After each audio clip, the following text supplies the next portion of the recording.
So I'm just going to talk about the transitional shift of calories, since everyone eats calories. You couldn't get more intimate than calories that are put into our bodies transformation for thermodynamic movement. Let's see. And I developed a diet years ago, 20 years ago. It was based on orthomolecular nutrition. And it was primarily focusing on proteins. And I did that very difficult diet.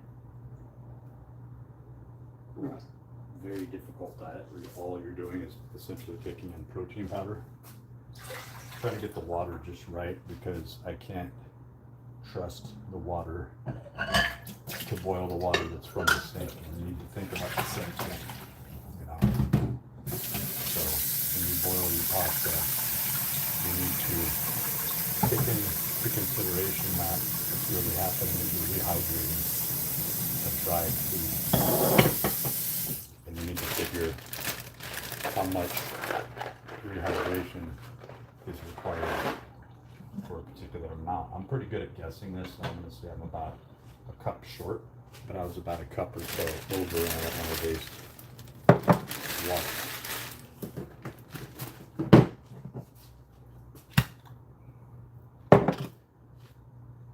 So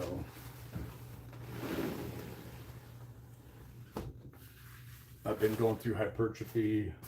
I'm gaining a lot of muscle density. You're not going to gain muscle size or density. You're not going to increase your muscle cell, the number of muscle cells. That's hyperplasia. You're going to be able to increase the size or the capacity of how much glycogen you're storing. And it is very simple to do this, and this is at the root of all metabolic function. It makes it easy for bodybuilders that are like, or natural bodybuilders, I should say, body sculptors, people that are just building up their skulls in a healthful way, that are chiropractors, physiologists on some level, physical therapists, dietitians. Those who know this and who have put themselves through this, like that were athletes at one time or another, who had to carb load and then saw the power of carbohydrates and started to gain a relationship with how long it takes to gain a full glycogen load, the intensity of how to increase that load, and then the foods that activate the release of those carbohydrates, i.e. really monosaccharides and sugars, right? And then lowering the amount of required protein. This is what happens. This is at the root of alcoholism. I remember 20 plus years ago I said I have cured alcoholism with countless clients. The reason that people drink is because they're using alcohol as a preferred fuel source, and as soon as they start taking in carbohydrates regularly, and so this guy goes, I don't believe it, I've had problems with it. I go, you're gonna hate me, you're gonna hate the taste of alcohol, you're not even gonna want it. Your body thinks that something tastes good. It has to do with enzymes as well, but it also has to do with your blood sugar and a window or a clock where you can reset. It's 24 hours, you can change your whole life and your whole outlook. But I remember working with this guy who was really trying to stop. Do you really want to stop drinking? He's like, yeah, I do. And most people say they want to do something, but they create provisions that keep them locked into the behavior, right? So I go, look, here's your body weight, 0.45 times your body weight in pounds. This is how many carbohydrates you need, and you're going to need to take in a little bit extra, right, for the energy, the resting energy expenditure, and then calories out. So I go, just try this for 3 days. Try it for 1 day. And he goes, I do hate you. You're right. He goes, you ruined the flavor of my wine. I don't even like the way it tastes anymore.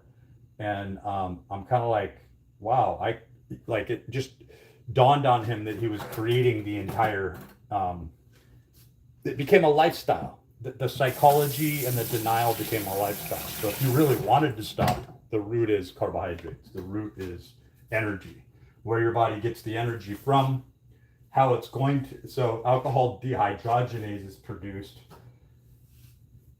So it really stresses out your liver, it stresses out your kidneys, and to the point where I think there's a chance that when I was talking about Kevin with Eek Acres, I have a chance. I'm wondering that he had fetal alcohol syndrome because he's 150 pounds, 6 feet tall, and shows a lot of the same indicators with his behavior and everything. And I'm wondering, is the guy a hero, and was he born with fetal alcohol syndrome? You know, his mother, I think, was an alcoholic, but I don't want to talk shit about the guy. I really like him. I respect him. He banned me on his channel, so because when you put yourself out there like that, where you're like putting fundamental belief systems out there, and then you haven't talked about that before, and then one time you're trying to get subscribers and boost subscribers up, and you kind of forget that you're talking to the same people, right? There was a little bit of that discrepancy taking place where I was like kind of like calling the guy out. Now you can tell whether or not a forum is an open forum or a closed-minded forum. And I did rail against the guy a little bit, but I did it lovingly. I did it like, look, Kevin, you're my age, a little bit younger than me actually. You've been through some serious shit. You had a kidney removed. I feel for you, right? Only so much can be conveyed down below in comments, right? So I really do like the guy. I really do feel for him. I already did a video where I'm like, I'd like to kind of talk about this subject. It's important to me. But at the same time, I'm not trying to judge him or put him, he probably isn't going to live much longer, is the truth. And he's unwilling to change his diet, right? So since I've switched over to eating carbohydrates, I feel a lot more power, but I feel a lot more sluggish. I ate the 90s diet, and I was like a natural bodybuilder, not a competitive bodybuilder. I tried to be several times. I even tried to, when I wasn't natural, when I was like 41 years old, and I really was showing some serious signs of a rapid gainer, not only strength-wise, power-wise, but just muscle mass. There was always some fucking issue going on to where I had put a whole year of not only investing a shit ton of money into it, but obviously time and training. I knew what I was doing. I had trained many different people on PEDs, off PEDs. I understood it, but I needed to have a front row seat on it and understand it. So I went in and I studied steroidogenesis, and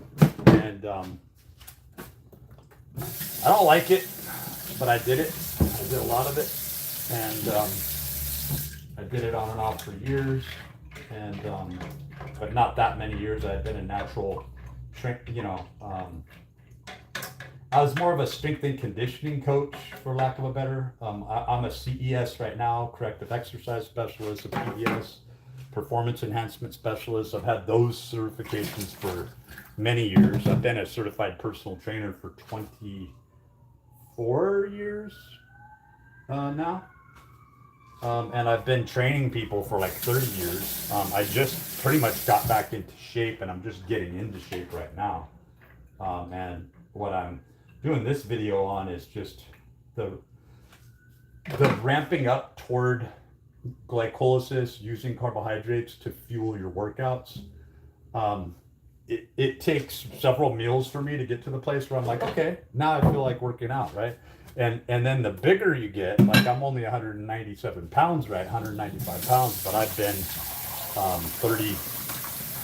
40 or 50 pounds heavier. But as far as like being lean, like a lean machine, where I was just pressing massive amounts of weight for myself, for my own bone structure, my own body size, as well as just going through heavy compound lifts and so forth. The amount of calories that it takes is tremendous. Like for me, I got to get to the place where I've got like 2,000 plus calories in my system, probably more like 2,500 to 3,000 calories before I even think, okay, now I want to work out. So you kind of have to work with this protective or this defense mechanism. And, you know, it's probably not a good analogy, but when I was studying secondary plant metabolites and things like this, our nervous system behaves very much like plants do.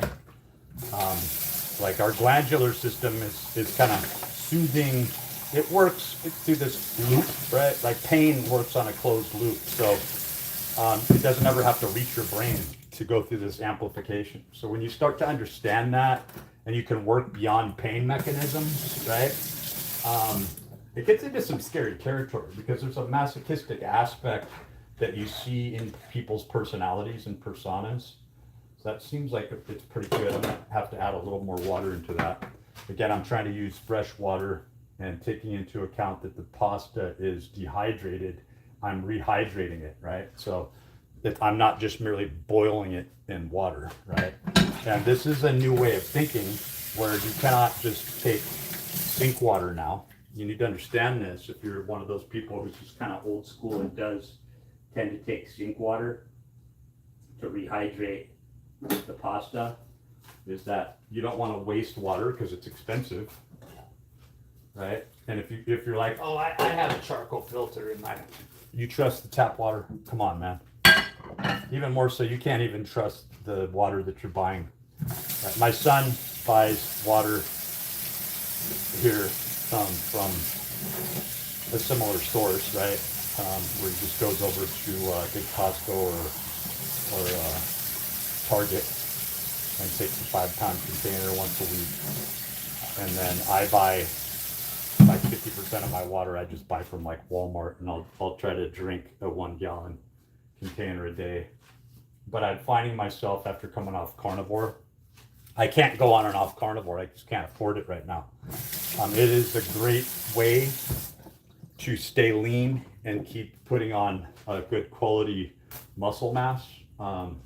I highly recommend it, and it's a bizarre method because even from the outset, we're still thinking in ways of, oh, you have to wait for the ketones to click in, Tom DeLuire bullshit, right? And then Tom DeLuire, like, it would be a better channel if Tom DeLuire was like, but behind the scenes with Tom DeLuire, watching him eating a big old fucking pizza and maybe even shooting up a little test suspension, which I don't think he does because he just doesn't have the size on him to display, that. But I don't dislike the guy. I just think there's a lot of sellouts and people are kind of sick of watching the same people over and over again. But you can't judge on people. I mean, especially when you have employees and so forth. Like, he's got a lot of people that are counting on him. But, he's a Napa Valley boy. He ain't my kind of people, man. He's a little too comfortable and cushy and expectant, right? But we get information from a variety of different sources. And it's a collective, man. We got to work together when we're doing this, So I've already had 2 packets of oatmeal. I had about 2 or 3 servings of cream of wheat. I had protein powder with the cream of wheat, and I had a piece of chicken with the oatmeal.